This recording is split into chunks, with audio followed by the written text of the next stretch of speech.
Johnny Dollar. Hi, Johnny. This is Charlie. Charlie Warren? Right. Worldwide Mutual out in L.A.? None other. Charlie, you're a bum. I don't even know you. Huh? Now, what brought that on? That last case you handed me out there back in December. Now, take it easy, pal. Why not come out here to nice, warm, sunny Southern California, Johnny, and get away from all that freezing New England weather you said? Well, sure I did. So where did I end up hunting for that killer? 7,000 feet up in the mountains where I nearly froze my ears off. I am only just beginning to thaw out, so I say it again, Charlie, you are a bum. Okay then, Johnny. Come on back here and I'll make it up to you. How? Another assignment. This time right out in the middle of the Mojave Desert. Yeah? Matter of fact, it's over near an old stamping ground of yours. Lake Mojave? Lake Mojave. Say no more. I'll pack a razor, a clean shirt, all the fishing tackle I can find, and be on my way. And a .38 pistol, maybe? You just telephone Ham Pratt over at Lake Mojave Resort to have a room for me, and... What was that last crack you slipped in there? Bring along a what? Just kidding is all, Johnny. Oh, yeah? What kind of an assignment, Charlie? Meet you here at L.A. International, give you the whole story. Yeah, I think you'd better.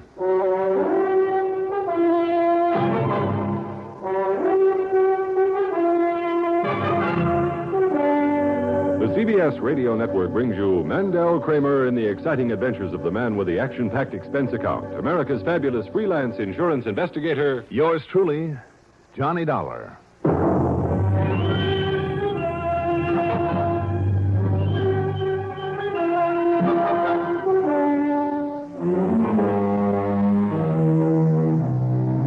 Expense account submitted by Special Investigator Johnny Dollar to Worldwide Mutual Insurance Company, Los Angeles office. Following is an account of expenses incurred during my investigation of the mixed blessing matter.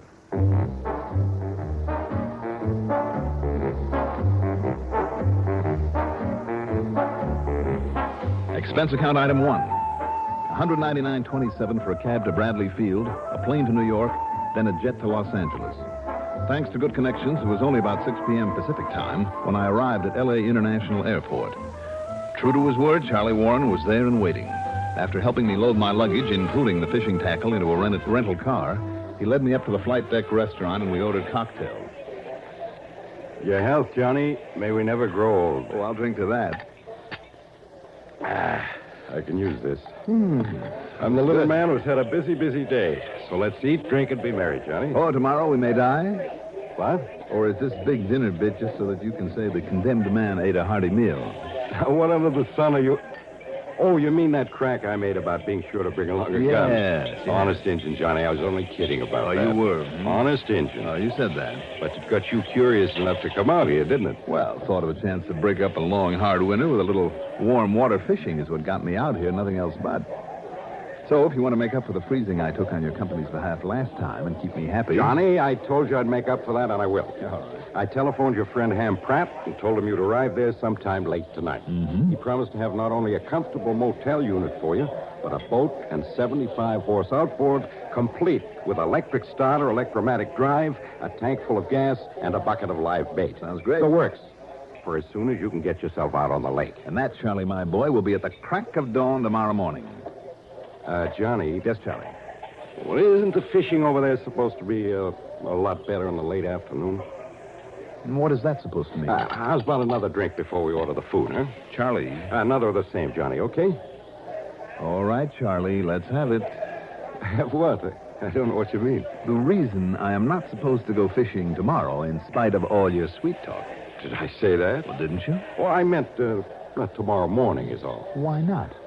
Well, there's just one little thing maybe you ought to sort of take care of first. One little thing? Yeah. Like arson or murder, burglary, embezzlement? One little thing like that? No, sir. Well, what then?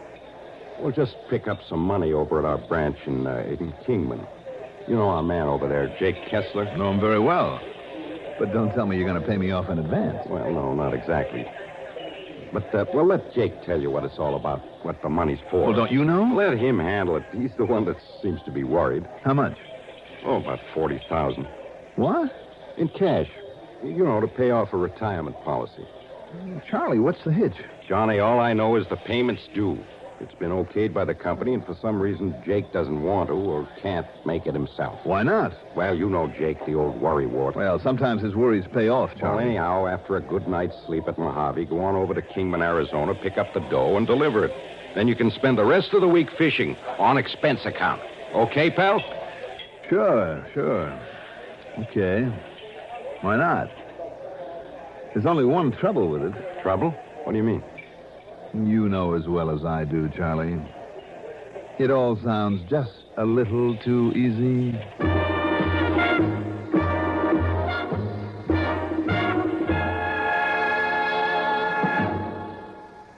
Planning to send your children to college? How would you feel if you found that your son or daughter couldn't get in because there was no room? You'd feel doubly bad if you learned only then that there was something you could have been doing about it all along. In less than 10 years, the number of college applications will have doubled. Now, support the college of your choice. And for more information about this problem and what you can do to help, write Higher Education, Box 36, Times Square Station, New York 36. Higher Education, Box 36, Times Square Station, New York 36.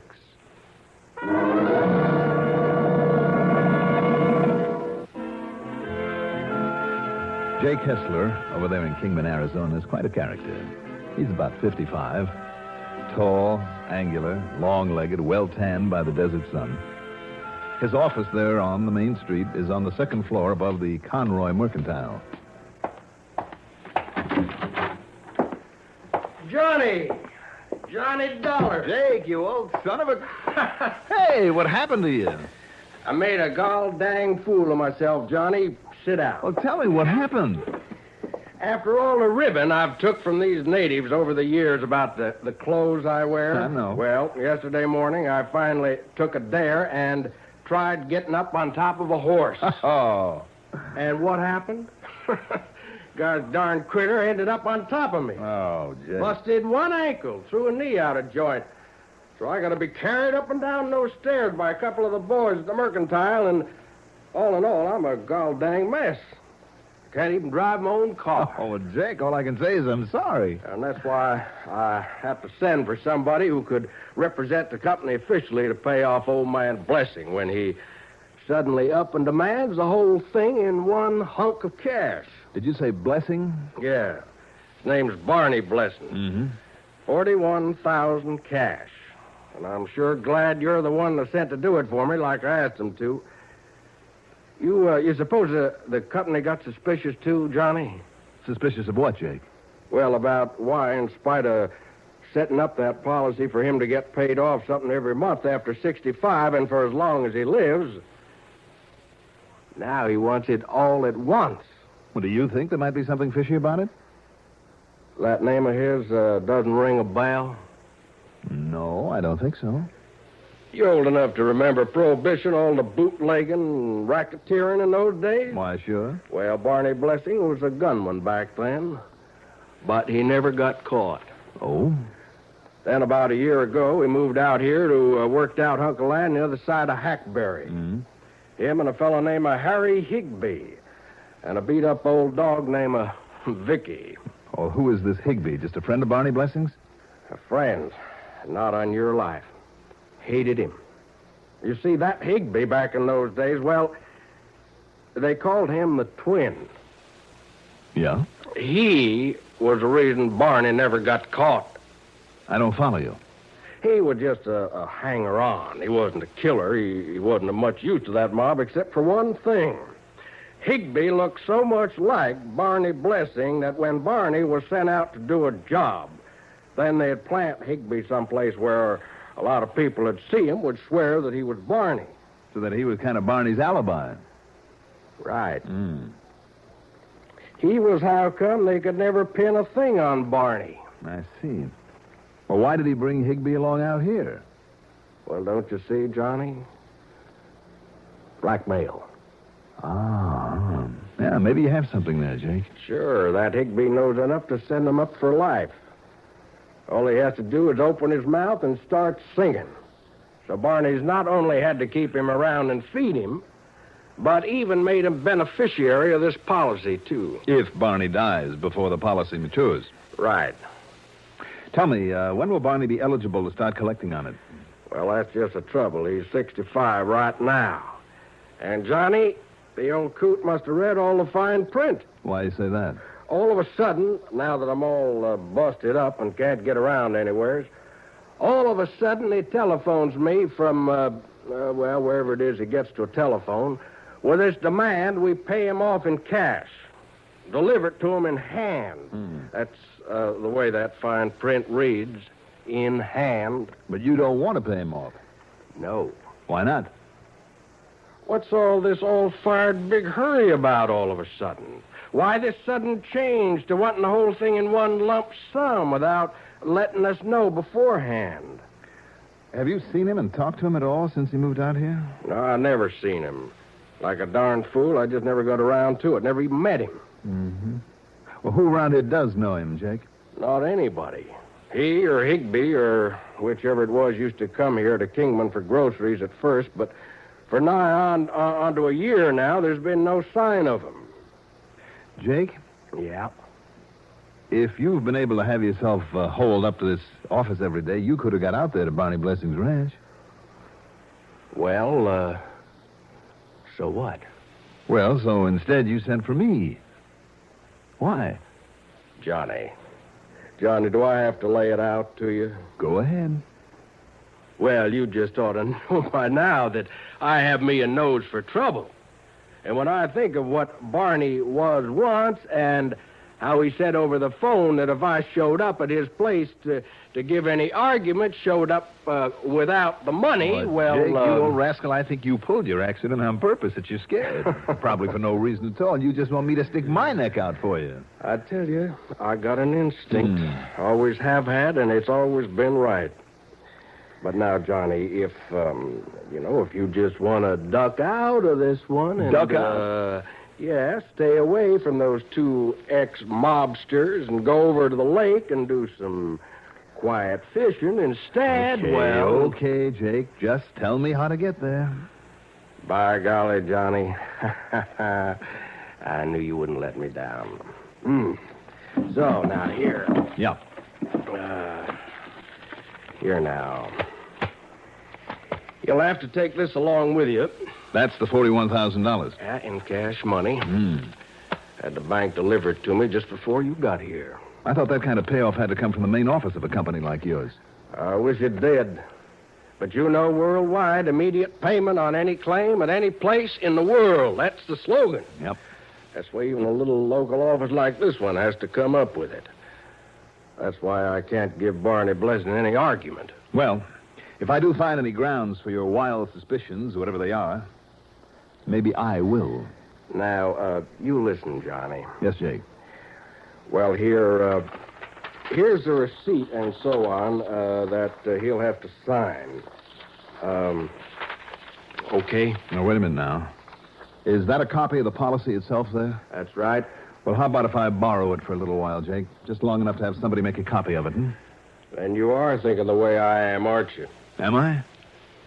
So here. Just in case, I had this extra photostat made for you. Good. All right, Jake. Give me some directions, and I'll be on my way. Sure. But now, Johnny... Well? Well, like you say, maybe I'm all worried up about nothing at all. Sure you are. But, be careful anyway. Will you, Johnny? Sure.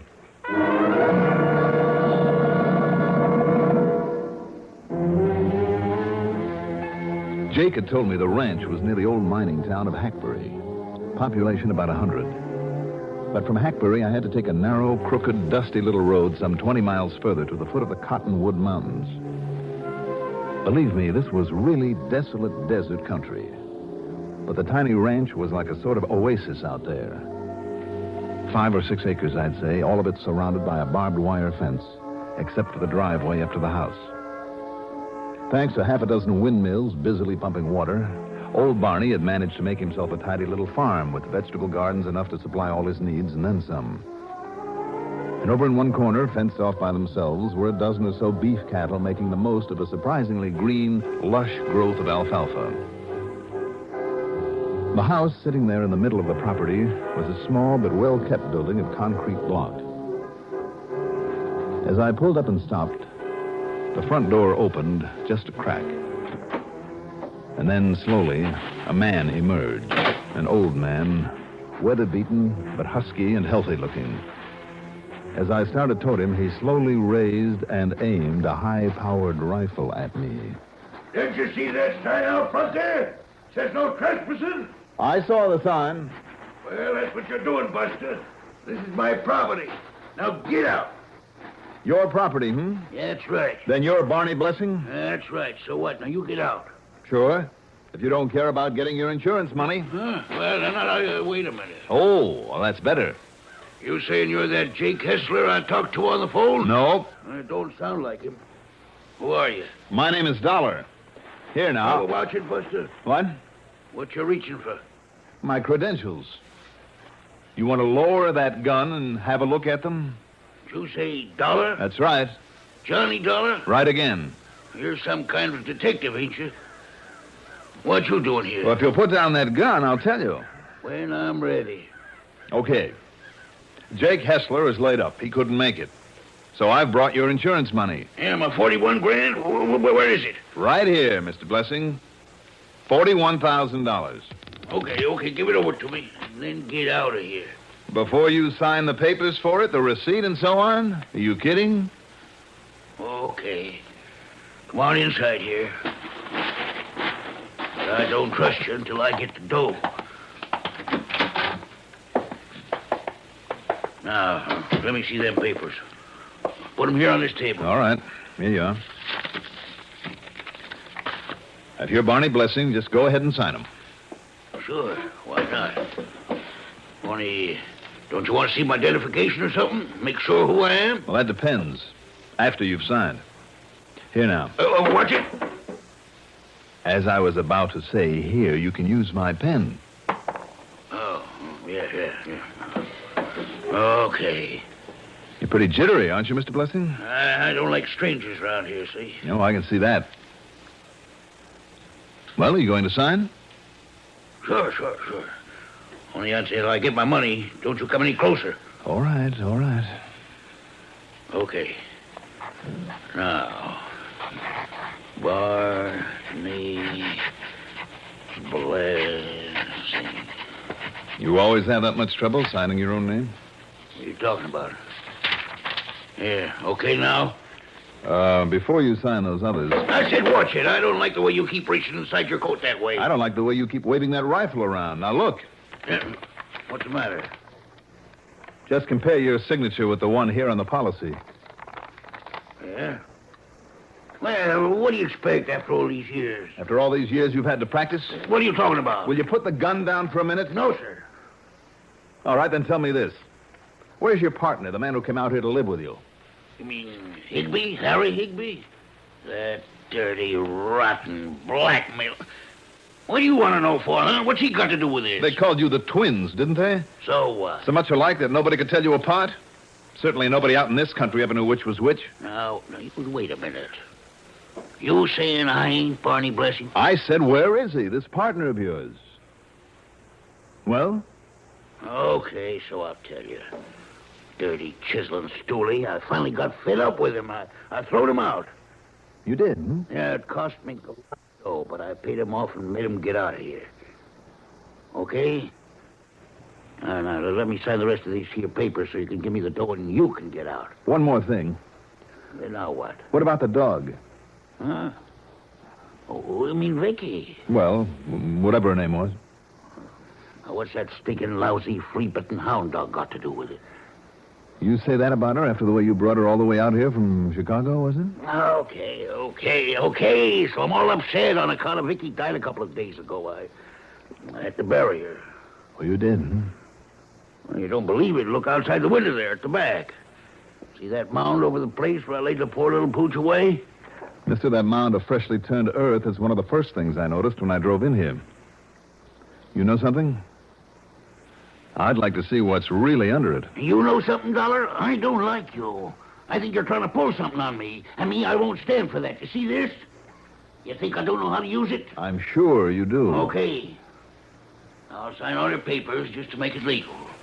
But in the meantime, you reach inside your pocket and lay down that 41 G's where I can see it. You hear me? Now go ahead. I guess I haven't much choice, have I? You got no choice. Go ahead. Well, how about this instead? Oh, no, you... Shot the gun out of my hand, will you? All right, now don't make a move. Now, listen to You me. listen, and don't forget that I'm holding a gun now. Okay. Okay, you win. Well, maybe I got excited. I'm sorry. Let me sit down. I'll sign the rest of the papers. You can give me the money and get. I'm afraid not. Not yet. Huh? Not until you've done a little digging for me. Outside where that mound of earth is. What's the matter? Don't you believe me? I tell you, all you're going to find is the body of that poor little Vicky, the dog. We'll see. Now get going.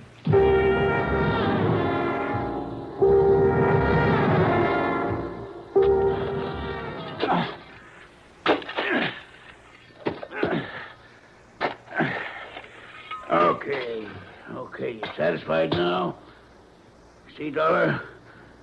It's only what's left of poor old Vicky. Yeah, I see. In spite of the size of the grave. Well, Vicky was a big old dog. Well, you satisfied now? And No. Want to go back? What? Looks pretty convincing. Would fool almost anybody, but I think you better dig a little more. What do you... No, sir, no, I won't. I said dig. Now you go ahead and dig. No, I won't do it. I showed you Vicky's body. Ain't that enough? It's whatever may be underneath it that I want to see. Now dig. Now, listen. You listen to me. He didn't die soon enough to leave it to you, did he? What? And then you somehow found out he was going to take it all in cash, enough to let him get away from you, out of a country where your blackmailing couldn't touch him anymore. You don't know what you're talking You about. couldn't take that, so you killed him. Then you thought that you'd collect instead, that nobody would know the difference, that nobody could prove that you aren't Barney Blessing. Now, listen, Dollar, please. Didn't listen. you know his fingerprints are on file, that when you dig down there to him, all we have to do... Okay. It's Barney under there. I give up. I give up. But don't you see, Dollar? Dig, Mr. Higbee. Dig.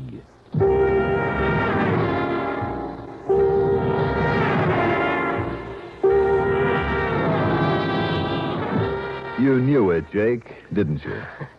Well, just a hunch, Johnny. And even if it was a right one, I didn't know how I could prove it. But that feeling I had, a couple of punks like them, and nobody around here could prove which one was really which, and with all that money at stake, well, Johnny, I just kind of had me a hunch, is all. And Jake, it looks like that instinct, that nose for trouble of yours, is something that you had better hang on to. Now, darn it, because of the call from back in Hartford, I again had to miss out on the fishing. But I'm going to keep trying. You can depend on that. Expense account total, including mileage on the rental car and the trip home, $497.40. Yours truly, Johnny Dollar.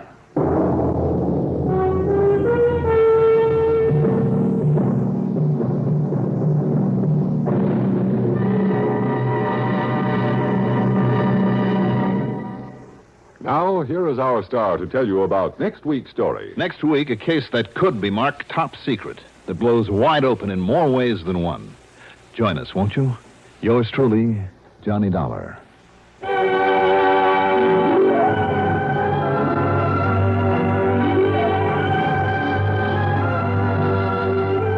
Yours truly, Johnny Dollar, is written by Jack Johnstone, produced and directed by Bruno Zerato Jr., music supervision by Ethel Huber. Johnny Dollar is played by Mandel Kramer. Also featured in our cast were Louis Van Ruten as Harry Higbee, Cliff Carpenter as Jake Hessler, Maurice Tarplin as Charlie Warren. Be sure to join us next week, same time, same station, for another exciting story of yours truly, Johnny Dollar. Art Hanna speaking. You've been listening to the OTR Gold Network. Find more classic radio at otrgold.com.